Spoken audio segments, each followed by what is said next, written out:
नमस्कार दोस्तों, हमारे चैनल अनमोल वचन में आप सभी का हार्दिक स्वागत है।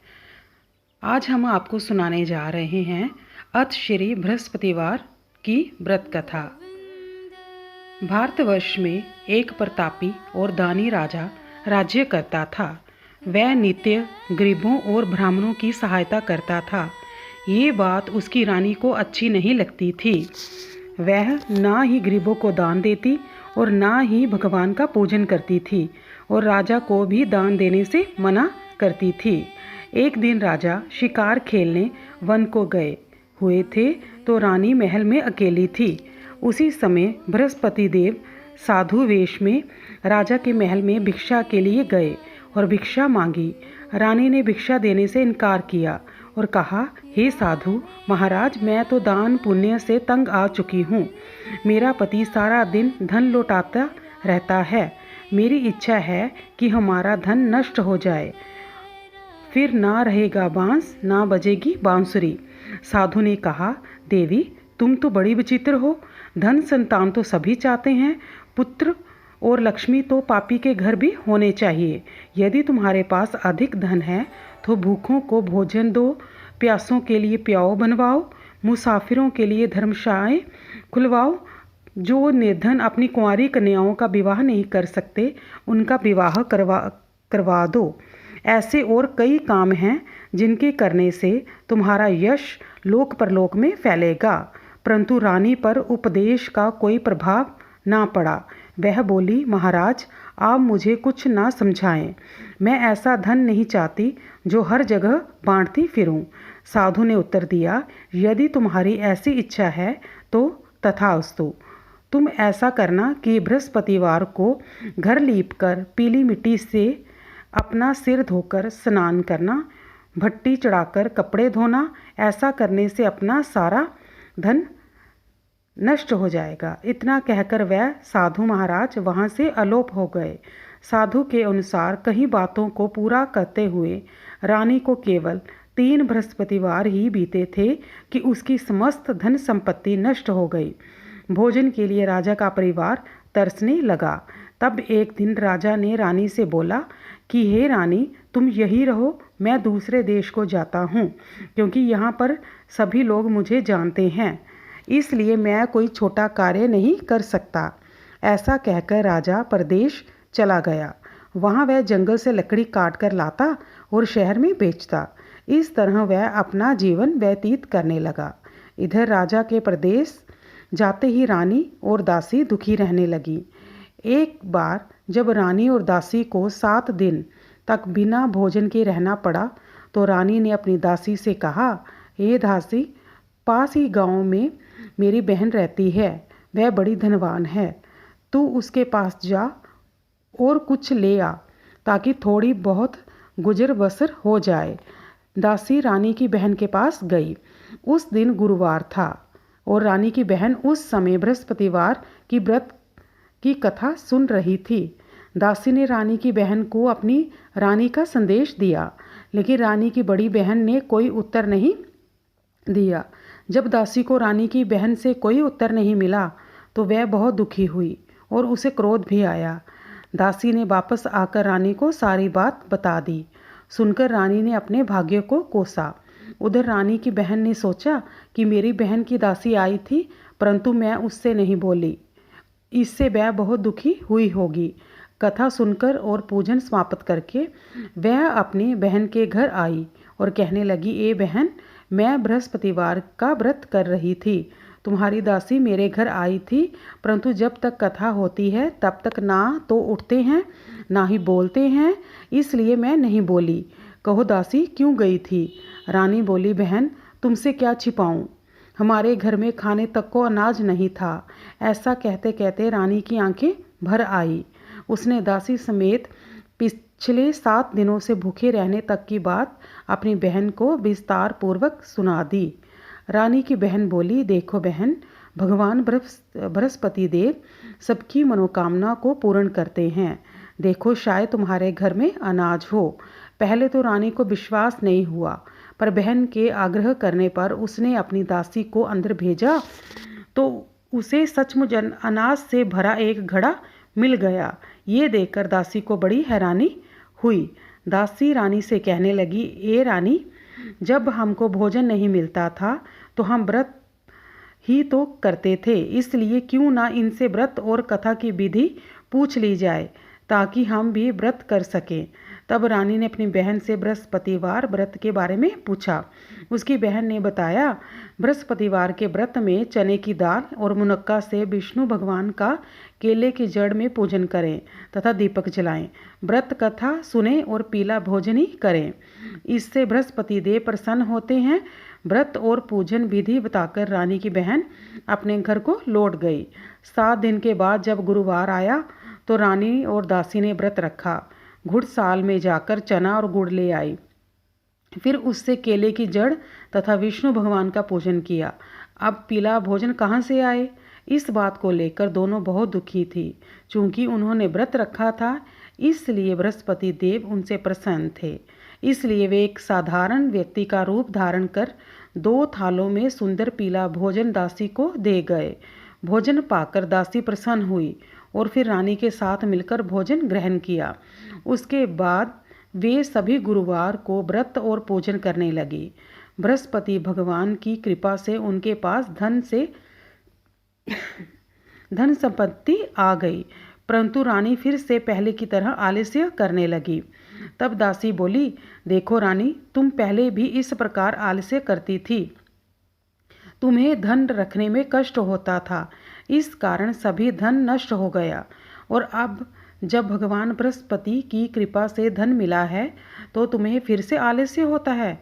रानी को समझाते हुए दासी कहती है कि बड़ी मुसीबतों के बाद हमने ये धन पाया है, इसलिए हमें दान पुण्य करते रहना चाहिए, भूखे मनुष्यों को भोजन कराना चाहिए और धन को शुभ कार्यों में खर्च करना चाहिए, जिससे तुम्हारे कुल का यश बढ़ेगा, स्वर्ग की प्राप्ति होगी और पितृ प्रसन्न होंगे। दासी की बात मानकर रानी अपना धन शुभ कार्यों में खर्च करने लगी, जिससे पूरे नगर में उसका यश फैलने लगा। एक दिन राजा दुखी होकर जंगल में एक पेड़ के नीचे आसन जमाकर बैठ गया। वह अपनी दशा को याद करके व्याकुल होने लगा। बृहस्पतिवार का दिन था। एकाएक उसने देखा कि निर्जन वन में एक साधु प्रकट हुए। वह साधु वेश में स्वयं बृहस्पति देवता थे। लकड़हारे के सामने आकर बोले, हे लकड़हारे, इस सुनसान जंगल में तू चिंता मगन क्यों बैठा है? लकड़हारे ने दोनों हाथ जोड़कर प्रणाम किया और उत्तर दिया, महात्मा जी, आप सब कुछ जानते हैं, मैं क्या कहूँ। ये कहकर रोने लगा और साधु को अपनी आत्मकथा सुनाई। महात्मा जी ने कहा, तुम्हारी स्त्री ने बृहस्पति के दिन बृहस्पति भगवान का निरादर किया था, जिसके कारण रुष्ट होकर तो उन्होंने तुम्हारी ये दशा कर दी। अब तुम चिंता को दूर करके मेरे कहने पर चलो तो तुम्हारे सब कष्ट दूर हो जाएंगे और भगवान पहले से भी अधिक संपत्ति देंगे। तुम बृहस्पति के दिन कथा किया करो। 2 पैसे के चने मुनक्का लाकर उसका प्रसाद बनाकर और शुद्ध जल से लोटे में शक्कर मिलाकर अमृत तैयार करो। कथा के पश्चात अपने सारे परिवार और सुनने वाले प्रेमियों में अमृत व प्रसाद बांटकर आप भी ग्रहण करो। ऐसा करने से भगवान तुम्हारी सभी मनोकामनाएं पूर्ण करेंगे। साधु के ऐसे वचन सुनकर लकड़हारा बोला, हे प्रभु, मुझे लकड़ी बेचकर इतना पैसा नहीं मिलता जिससे भोजन के उपरांत कुछ बचा सकूं। मैंने रात्रि में अपनी स्त्री को व्याकुल देखा है। मेरे पास कुछ भी नहीं है जिससे मैं उसकी खबर मांग सकूं। साधु ने कहा, हे लकड़हारे, तुम किसी बात की चिंता मत करो। बृहस्पति के दिन तुम रोजाना की तरह लकड़ियां लेकर शहर को जाओ। तुमको रोज से दुगना धन प्राप्त होगा, जिससे तुम भली भांति भोजन कर लोगे तथा बृहस्पति देव की पूजा का सामान भी आ जाएगा। इतना कहकर साधु अंतर ध्यान हो गए। धीरे धीरे समय व्यतीत होने पर फिर वही बृहस्पतिवार का दिन आया। लकड़हारा जंगल से लकड़ी काटकर किसी शहर में बेचने गया। उसे उस दिन और दिन से अधिक पैसा मिला। राजा ने चना गुड़ आदि लाकर गुरुवार का व्रत किया। उस दिन से उसके सभी क्लेश दूर हो गए। परंतु जब दोबारा गुरुवार का दिन आया तो बृहस्पति का व्रत करना भूल गया। इस कारण बृहस्पति भगवान नाराज हो गए। उस दिन उस नगर के राजा ने विशाल यज्ञ का आयोजन किया तथा शहर में ये घोषणा करा दी कि कोई भी मनुष्य अपने घर में भोजन ना बनावे, न आग जलावे। समस्त जनता मेरे यहाँ भोजन करके आए। इस आज्ञा को जो न मानेगा उसे फांसी की सजा दी जाएगी। इस तरह की घोषणा संपूर्ण नगर में करवा दी गई। राजा की आज्ञा अनुसार शहर के सभी लोग भोजन करने गए, लेकिन लकड़हारा कुछ देर से पहुंचा। इसलिए राजा उसको अपने साथ घर ले गया और ले जाकर भोजन करा रहे थे तो रानी की दृष्टि उस खूंटी पर पड़ी जिस पर उसका हार लटका हुआ था। वह वहां पर दिखाई नहीं दिया। रानी ने निश्चय किया कि मेरा हार इस मनुष्य ने चुरा लिया है। उसी समय सिपाहियों को बुलाकर उसको कारागार में डलवा दिया। जब लकड़हारा कारागार में पड़ गया और बहुत दुखी होकर विचार करने लगा कि ना जाने कौन से पूर्व जन्म के कर्म से मुझे ये दुख प्राप्त हुआ है, और उसी साधु को याद करके जंगल में जो साधु उसको जंगल में मिला था, उसी समय तत्काल बृहस्पति देव साधु के रूप में प्रकट हुए और उसकी दशा को देखकर कहने लगे, अरे मूर्ख, तूने बृहस्पति देव की कथा नहीं करी, इस कारण तुझे दुख प्राप्त हुआ है। अब चिंता मत कर। बृहस्पति के दिन कारागार के दरवाजे पर 4 पैसे पड़े मिलेंगे। उनसे तू बृहस्पति देव की पूजा करना, तेरे सभी कष्ट दूर हो जाएंगे। बृहस्पति के दिन उसे 4 पैसे मिले। लकड़हारे ने कथा कही। उसी रात्रि को बृहस्पति देव ने उसे नगर के राजा को स्वप्न में कहा, हे राजा, तुमने जिस आदमी को कारागार में बंद किया है वह निर्दोष है, वह राजा है, उसे छोड़ देना। रानी का हार उसी खूंटी पर लटका है। अगर तू ऐसा नहीं करेगा तो मैं तेरे राज्य को नष्ट कर दूंगा। इस रात्रि के स्वप्न को देखकर राजा प्रातःकाल उठा और खूंटी पर हार देखकर लकड़हारे को बुलाकर क्षमा मांगी तथा लकड़हारे को योग्य सुंदर वस्त्र आभूषण देकर विदा कर दिया। बृहस्पति की आज्ञा अनुसार लकड़हारा अपने नगर को चल दिया। राजा जब अपने नगर के निकट पहुंचा तो उसे बड़ा आश्चर्य हुआ। नगर में पहले से अधिक बाग, तालाब, कुएं तथा बहुत सी धर्मशाला, मंदिर आदि बन गई थी। राजा ने पूछा, ये किसका बाग है और धर्मशाला है? तब नगर के सब लोग कहने लगे, ये सब रानी और बांदी के हैं। तो राजा को आश्चर्य हुआ और गुस्सा भी आया। जब रानी ने ये खबर सुनी कि राजा आ रहे हैं तो उन्होंने दासी से कहा, हे दासी, देख राजा हमको कितनी बुरी हालत में छोड़ गए थे। हमारी ऐसी हालत देखकर वह लौट ना जाएं, इसलिए दरवाजे पर खड़ी हो जा। आज्ञा के अनुसार दासी दरवाजे पर खड़ी हो गई। राजा आए तो उन्हें अपने साथ ले आई। तब राजा ने क्रोध करके अपनी रानी से पूछा कि ये धन तुम्हें कैसे प्राप्त हुआ? तब उन्होंने कहा, हमें ये धन बृहस्पति देव के इस व्रत के प्रभाव से हुआ है। राजा ने निश्चय किया कि 7 रोज बाद जो सभी बृहस्पति देव का पूजन करते हैं, परंतु मैं प्रतिदिन 3 बार कहानी तथा रोज व्रत किया करूंगी। अब हर समय राजा के दुपट्टे में चने की दाल बंधी रहती तथा दिन में 3 बार कहानी कहता। एक दिन राजा ने विचार किया कि चलो अपनी बहन के यहाँ हो आएं। इस तरह निश्चय कर राजा घोड़े पर सवार होकर अपनी बहन के यहाँ को चलने लगा। मार्ग में उसने देखा कि कुछ आदमी एक मुर्दे को लिए जा रहे हैं। उन्हें रोककर राजा कहने लगा, अरे भाइयों, मेरे बृहस्पति देव की कथा सुन लो। वे बोले, लो, हमारा तो आदमी मर गया है, इसको अपनी कथा की पड़ी है। परंतु कुछ आदमी बोले, अच्छा कहो, हम तुम्हारी कथा भी सुनेंगे। राजा ने दाल निकाली और जब कथा आधी हुई तो मुर्दा हिलने लग गया, और जब कथा समाप्त हो गई तो राम राम करके मनुष्य उठकर खड़ा हो गया। आगे मार्ग में एक किसान खेत में हल चलाता मिला। राजा ने उसे देख और उससे बोले, अरे भैया, तुम मेरी बृहस्पतिवार की कथा सुन लो। किसान बोला, जब तक मैं तेरी कथा सुनूंगा तब तक 4 खेत जोत लूँगा। जा अपनी कथा किसी और को सुनाना। इस तरह राजा आगे चलने लगा। राजा के हटते ही बैल पछाड़ खाकर गिर गए तथा किसान के पेट में बड़ी जोर का दर्द होने लगा। उसी समय उसकी माँ रोटी लेकर आई। उसने जब देखा तो अपने पुत्र से सब हाल पूछा और बेटे ने सभी हाल माँ को बता दिया।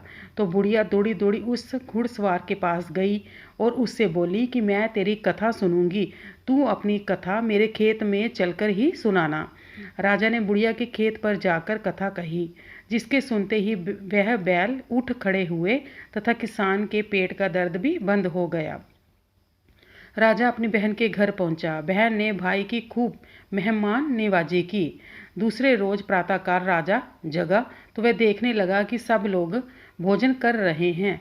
राजा ने अपनी बहन से कहा, ऐसा कोई मनुष्य है जिसने भोजन नहीं किया हो, मेरी बृहस्पतिवार की कथा सुन ले। बहन बोली, हे भैया, ये देश ऐसा ही है, पहले यहाँ लोग भोजन करते हैं, बाद में अन्य काम करते हैं। अगर कोई पड़ोस में हो तो देख आऊँ। वह कहकर देखने चली गई, परंतु उसे कोई व्यक्ति ऐसा नहीं मिला जिसने भोजन ना किया हो। अंधा एक कुम्हार के घर गई जिसका लड़का बीमार था। उसे मालूम हुआ कि उनके यहाँ 3 रोज से किसी ने भोजन नहीं किया है। रानी ने अपने भाई की कथा सुनने के लिए कुम्हार से कहा। वह तैयार हो गया। राजा ने जाकर बृहस्पतिवार की कथा उनको सुनाई, जिसको सुनकर उसका लड़का ठीक हो गया। अब तो राजा की प्रशंसा होने लगी। एक रोज राजा ने अपनी बहन से कहा कि ए बहन, अब अपने घर को जाएंगे, तुम भी तैयार हो जाओ। राजा की बहन ने अपनी सास से कहा। सास ने कहा, हाँ चली जा, परंतु अपने लड़कों को मत ले जाना, क्योंकि तेरे भाई के कोई औलाद नहीं है। बहन ने अपने भाई से कहा, हे भैया, मैं तो चलूँगी पर कोई बालक नहीं जाएगा।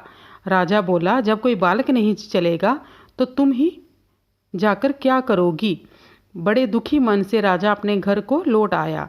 राजा ने अपनी रानी से कहा, हम निर्वंशी हैं, हमारा मुंह देखने का धर्म नहीं है और कुछ भोजन आदि नहीं किया। रानी बोली, हे प्रभु, बृहस्पति देव ने हमें सब कुछ दिया है, वह हमें औलाद अवश्य देंगे। उसी रात को बृहस्पति देव ने राजा से स्वप्न में कहा, हे उठो राजा, सभी सोच त्याग, तेरी रानी गर्भ से है। राजा की ये बात सुनकर बड़ी खुशी हुई। 9वें महीने में उसके गर्भ से एक सुंदर पुत्र पैदा हुआ। तब राजा बोला, हे रानी, स्त्री बिना भोजन के रह सकती है, पर बिना कहे नहीं रह सकती। जब मेरी बहन आवे तुम उससे कुछ मत कहना। रानी ने सुनकर हाँ कह दी। जब राजा की बहन ने ये शुभ समाचार सुना तो वो बहुत खुश हुई तथा बधाई लेकर अपने भाई के यहाँ आई। तभी रानी ने कहा, घोड़ा चढ़कर तो नहीं आई, गधा चढ़ी आई। राजा की बहन बोली, भाभी, इस प्रकार ना कहती तो तुम्हें औलाद कैसे मिलती। बृहस्पति देव ऐसे ही हैं, जैसी जिसके मन में कामनाएं हैं सभी को पूर्ण करते हैं। जो सद्भावना बृहस्पतिवार का व्रत करता है एवं कथा पढ़ता है अथवा सुनता है, दूसरों को सुनाता है, बृहस्पति देव उसकी सभी मनोकामनाएं पूर्ण करते हैं। धन्यवाद दोस्तों।